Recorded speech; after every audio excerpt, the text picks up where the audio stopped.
Depuis 50 ans, Survival International aide les peuples autochtones à défendre leur vie, protéger leurs terres et déterminer leur propre avenir. En soutien à notre organisation, Marc Gallio raconte des contes autochtones. Tous les dimanches, en cette période de confinement, nous vous invitons à voyager, une occasion de découvrir les cultures et les mythes fondateurs des peuples autochtones. Du bassin du Congo à l'Australie en passant par le continent américain, des récits à écouter seuls, en famille ou entre amis. Pour notre dernier épisode des contes autochtones, nous partons au Canada, avec la légende, les chants et les fêtes, extrait du livre L'Arbre à soleil d'Henri Gougaud. Cette histoire est racontée et adaptée par Marc Gallio. C'était un homme qui vivait avec sa femme et ses 3 fils. Vivait-il sur la côte Pacifique ou sur la côte Atlantique du Grand Nord, je ne sais pas. Ce que je sais, c'est que cet homme était un chasseur qui connaissait tous les animaux de sa terre. Il savait fabriquer des pièges pour attraper les animaux selon les espèces. Quand il partait en mer dans son kayak, il savait aussi fabriquer des nasses ou des harpons pour attraper les animaux marins selon leur taille. Tout ce qu'il savait, il l'apprenait à ses fils. Quand l'aîné a été en âge de pouvoir partir seul, alors il a quitté le foyer familial dans la grande toundra froide. Jamais il n'est revenu. Quand le deuxième fils a voulu partir quelques années après, lui aussi, il s'est enfoncé dans les grandes plaines glacées du nord canadien. Jamais il n'est revenu.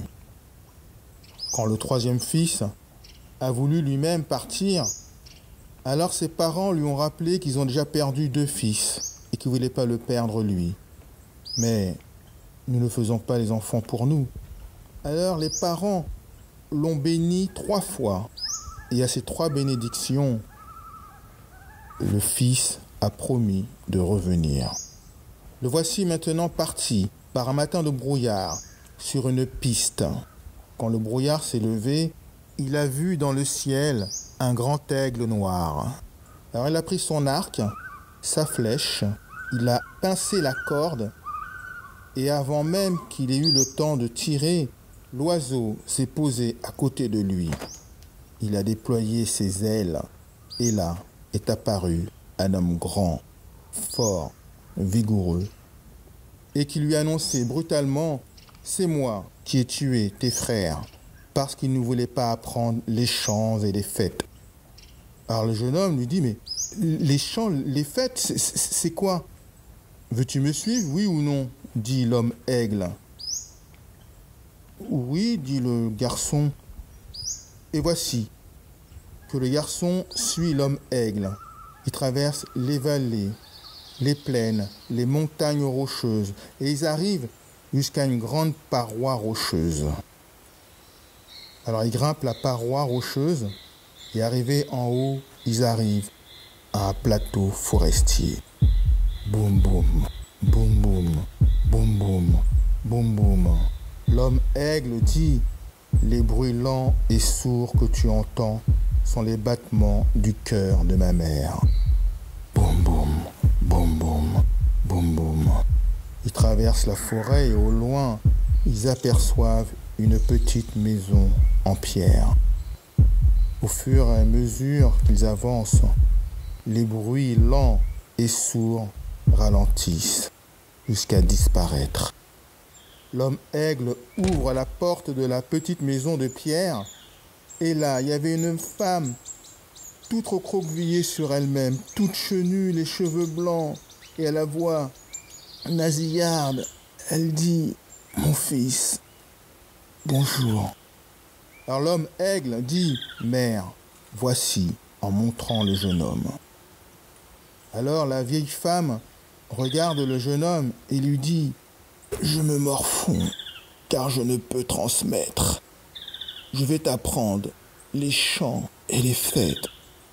Mais avant tout, tu dois construire une grande et belle maison en pierre, plus magnifique que celle-ci. » Une fois que la maison en pierre a été faite, alors le jeune homme va avec la vieille femme dans le massif forestier.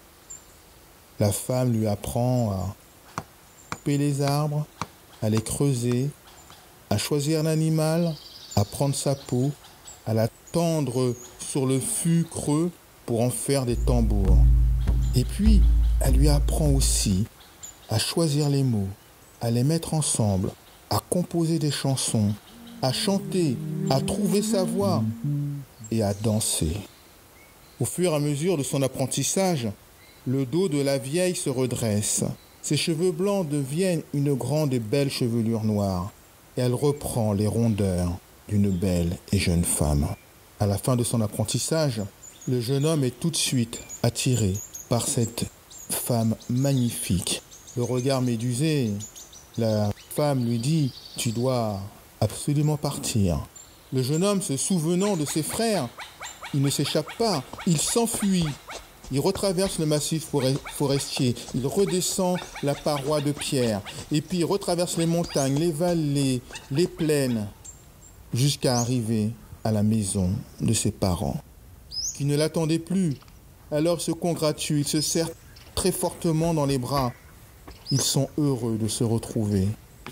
Et voici que le garçon construit une maison de pierre, choisit les arbres, se construit des tambours, tend les pots, et quand tout était prêt, les chansons et les danses, alors il allumait un grand brasier de feu, et des invités sont venus un peu de partout, habillés avec des peaux de bêtes, avec des pelages de renard, avec des peaux d'ours, avec des peaux de morse, avec des peaux de phoque. Et le jeune homme a chanté, dansé, joué de la musique toute la nuit. Au petit matin, les convives ont remercié fortement et chaleureusement le père, la mère et le fils. Et voici que nos invités partent et s'éloignent. Et la petite famille, voilà quelque chose qu'ils n'avaient jamais vu. Au fur et à mesure que leurs invités s'éloignaient, les peaux de bêtes avec lesquelles ils étaient vêtus glissaient de leurs épaules et se fondaient dans la terre. Car là était la dernière leçon de la femme aigle. Quand la musique est belle, que le tambour bat juste, que la danse est harmonieuse, elles ont le pouvoir et la puissance de transformer les bêtes sauvages en êtres humains véritables.